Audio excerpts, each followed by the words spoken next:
Hey guys, welcome back to my channel. It's your girl, the Brooke Ashley, and oh my gosh, it feels so good to say that.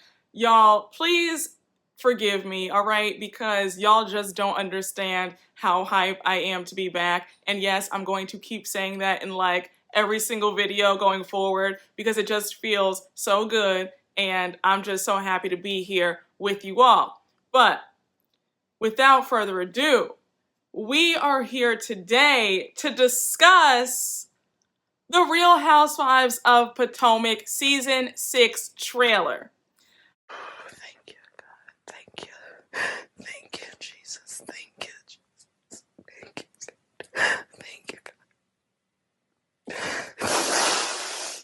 A lot of y'all did hit me up like, Brooke, I don't mean to bother you. I'm sorry about what happened, but will you be reviewing Season 6 of Potomac?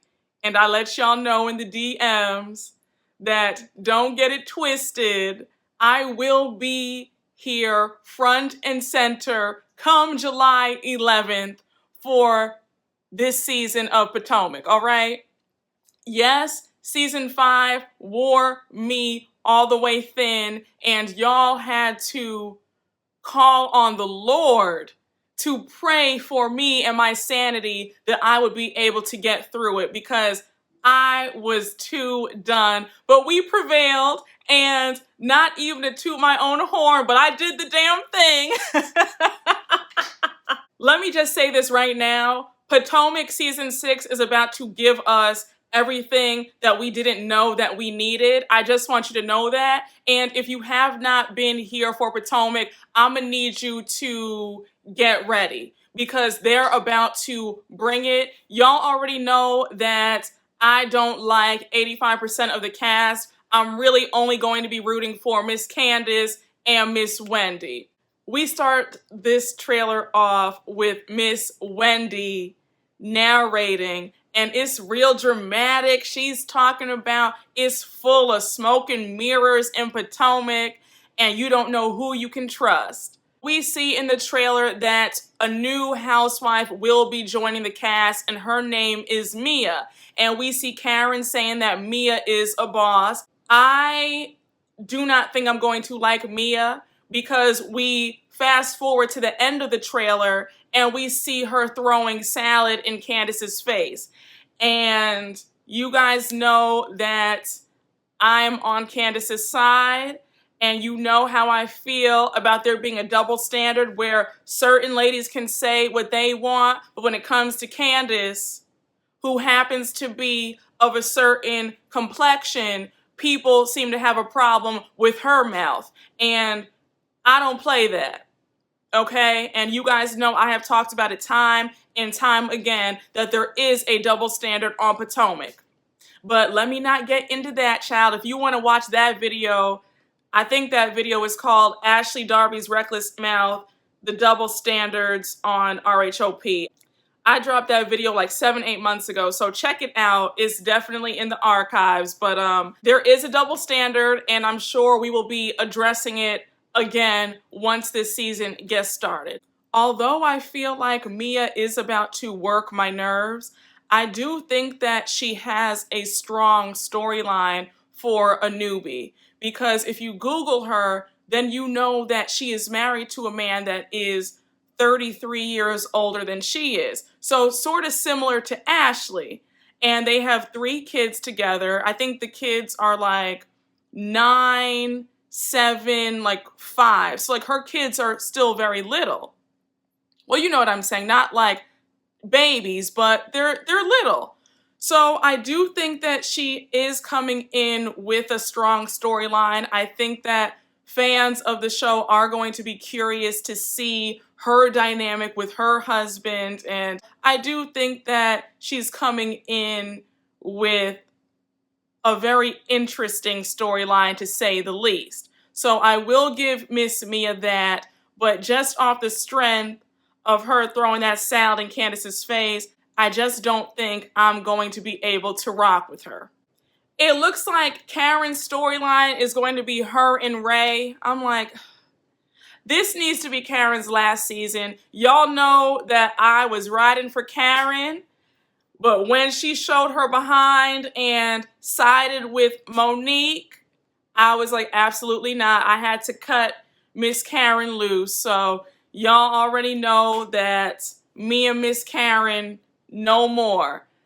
I want this to be Karen's last season because she's really dragging it with her storyline about her and Ray and their marital issues. We also see in the trailer that Karen and Gizelle have friction, and we're going to see them arguing and going back and forth.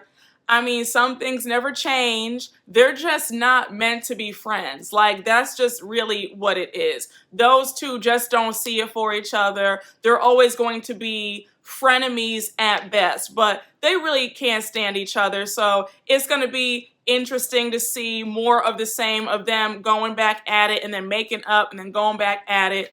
We see Ashley crying about how she doesn't want to have sex. So it seems like Ashley's storyline is going to be more of the same. Her and Michael just can't get right, and Michael's going to be off cheating again. I give that marriage until season 7. I'll be generous and say season 8, but yeah, her and Michael are on borrowed time. I just don't see that marriage lasting any longer than another year or so.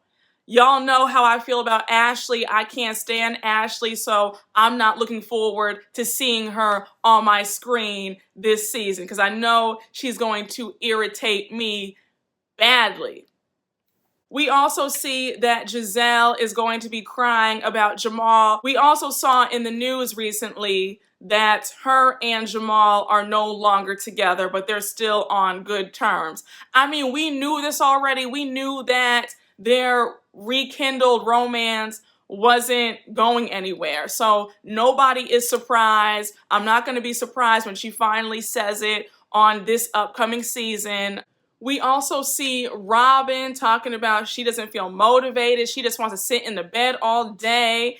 And we see Juan talking about, Robin, you need to get up and do something, girl. And Gizelle is giving her a pep talk like, sis, do not let this fine man tell you to spice it up. Like, it just seems like it's about to be more mess with Robin and Juan. And to be honest with you, I don't see them getting married this season. I see them getting remarried maybe season 7. I just feel like Juan and Robin are going to drag this out so that she can stay on this show longer. Because to be very honest with you, Robin doesn't bring much to this show. I'ma just keep it real. She doesn't. So I said, sis, more power to you, because I see that you are about to drag it out between you and Juan. But I said, listen, child, get that check, I guess, girl. We also see a little snippet of Candace and Chris, and it seems like they're about to be having a little bit of friction because it seems like Chris is now managing Candace. I don't think that that works at all. I think that when it comes to husbands being their wife's manager, it never works.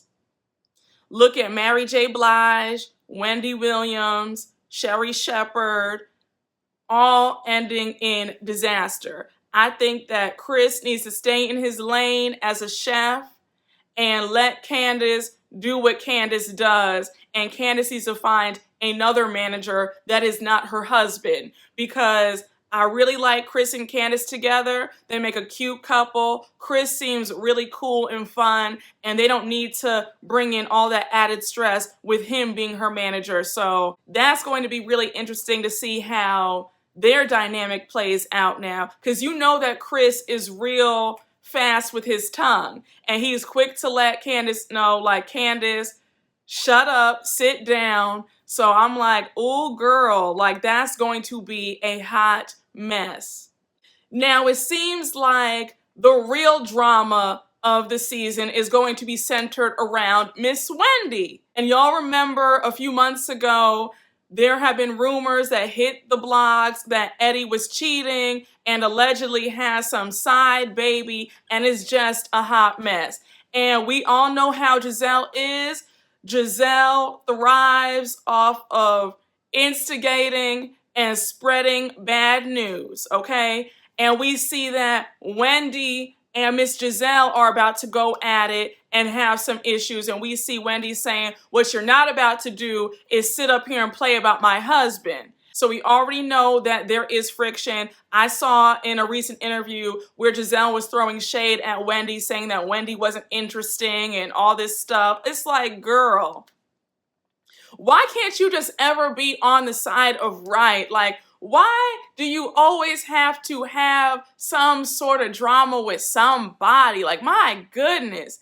And it's so crazy to me because it's like last season of Potomac, I was actually sort of on Gizelle's side when old girl pulled that nonsense with that binder. So I'm like, sis, I was on your side for like 3 seconds, and now I'm about to be annoyed with you yet again because it seems like you're about to be spreading these rumors regarding Eddie. Just a mess. But let me tell you something. Season 6 of Potomac is about to give us everything and more. I am beyond excited. I am happy that season 5 is done with. I don't want them to even mention season 5. I just want season 6 to start off on a clean slate with some fresh drama and no fighting and no craziness. So now that we have the season 6 commentary out of the way, I thought that I would quickly bring up a certain somebody who just can't seem to let this show go. Monique Samuels. I never thought that I would be saying her name ever again, but here we are. I saw online that she just did an interview a few days ago talking about how she has been blackballed and blacklisted from Bravo, and how Bravo was determined to paint her as the villain, and how Bravo penalized her for being really close and buddy-buddy with certain outlets that were on her side during last season. I mean, the lady was clearly wrong. I just don't understand why she just can't take accountability. I don't understand why she just can't admit it to herself. I just don't understand why she's still talking about it. Nobody wants to rehash what happened last season. I don't want to talk about it. I don't understand why she still wants to talk about it. You're not exhausted. Just own up to what you did. You did an awful thing. It's over and done with. They've moved on without you. Just go and live in peace and don't bring it up anymore. And then in the interview, she's also discussing how she made nothing. She actually made pennies. Those checks were so small. And how when she came on for her first season, she only made $3,500 an episode. Let me just break this down for everybody in the back. That is not new news. Everybody knows that first-time housewives only receive a salary of $60,000 for their first season. That's universal for everybody, except if you are a celebrity coming on to a franchise, or if Bravo calls you up personally and wants to handpick you for a cast, you get significantly more. Denise Richards reportedly made $900,000 her first season because Andy really wanted her to be on Real Housewives of Beverly Hills. Lisa Rinna reportedly started off her first season on Real Housewives of Beverly Hills with a salary of, I think it was $450,000 or $500,000. But people like that come in making bank. So Monique did not have a name. before Bravo. So of course she would only be making the starter salary of $60,000. So that's not new news to anybody. So I don't understand why she's trying to blast Bravo or shade them when it's like, well, sis, everybody knows that. So I don't understand where all of this hurt and venom is coming from. She's really giving Panini Pressed to still be bringing up the fight and bringing up what happened season 5. Over my little break or my little sabbatical, whatever you want to call it, but I bought this book and it is so good. If you are a Housewife stan like I am and you want to know all the ins and outs of the show, I would suggest getting this book. I am not paid to say this or promote this book. I am just a gal who ordered this book off Amazon because I thought that it would be interesting, and it is a phenomenal read. And the author, who is also a Housewife stan, spoke to several of the former housewives of different franchises, and they confirmed that first-time salaries are in the $60,000 range. They're very low, and Bravo does pay for vacations and certain events, but for the most part, the housewives are on their own when they have their weddings, when they have parties, kids' birthday parties. Bravo does not pay for that. They're on their own with that. That's why you see sometimes during these parties that there's no food or no drinks, because some of the broke housewives have to come out of pocket for it because production is not paying for it. I also learned that when they go out to dinner with each other, Bravo foots the bill and pays for all their dinner. So they get free eats. Now, for all of you Monique stans who are determined to say that Monique quit, she did not quit. The book, several former housewives who were fired from the show all confirmed that nobody leaves this show on their own. The only housewives who have ever left on their own accord are Nene Leakes, Bethany Frankel, and Lisa Vanderpump. The rest of these former housewives were all fired. The book also confirmed that the ladies do not get their contracts to return again until after the reunion has wrapped. So, for everybody saying that Monique received her contract and then said, you know what, I don't want to be back on the show, I quit, that's not true. Let's put 2 and 2 together. Sis did not quit. And also, let's think about this. When you quit a job, right? When you quit on your own terms. You don't talk about it anymore. When you're fired from a job, it stings to be fired, so you're always going to have those ill feelings. Monique is not acting like somebody who quit on her own. She's definitely acting like somebody who was fired and is very bitter about it. Think about it. It's like when you dump somebody versus when somebody dumps you. You're pressed about it. You get what I'm saying? And she is moving like a pressed person who is still bitter about not being on this show. Let's just face the facts. There is no other platform like Bravo. Like, it doesn't get any bigger than the Real Housewives of any franchise. The Real Housewives pays the best. It gets the most viewers. The opportunities that come from being on the Real Housewives of any franchise are absolutely mind-blowing. So please, let's put it to bed. Y'all's violent fave did not quit, okay? She was not given a contract. She was let go. She was fired. I really hope that Monique will just let it go. I hope that she can just go about her business. And this is not even to be shady. I really, really hope that she can just let it go. Please, it's enough already.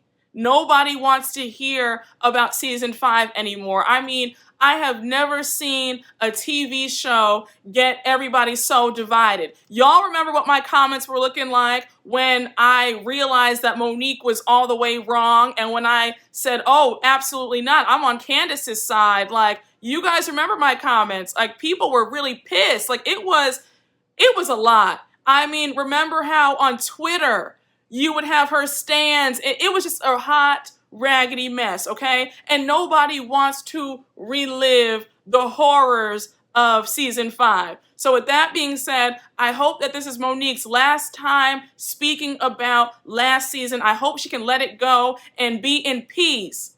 But y'all, that's all I want to talk about today. Let me know what you guys think about the season 6 trailer, and let me know if you guys saw Monique's recent interview where she's bad-mouthing Bravo and the whole 9. So y'all already know what to do. Make sure to like, comment, and subscribe, and I will see you all later. Bye.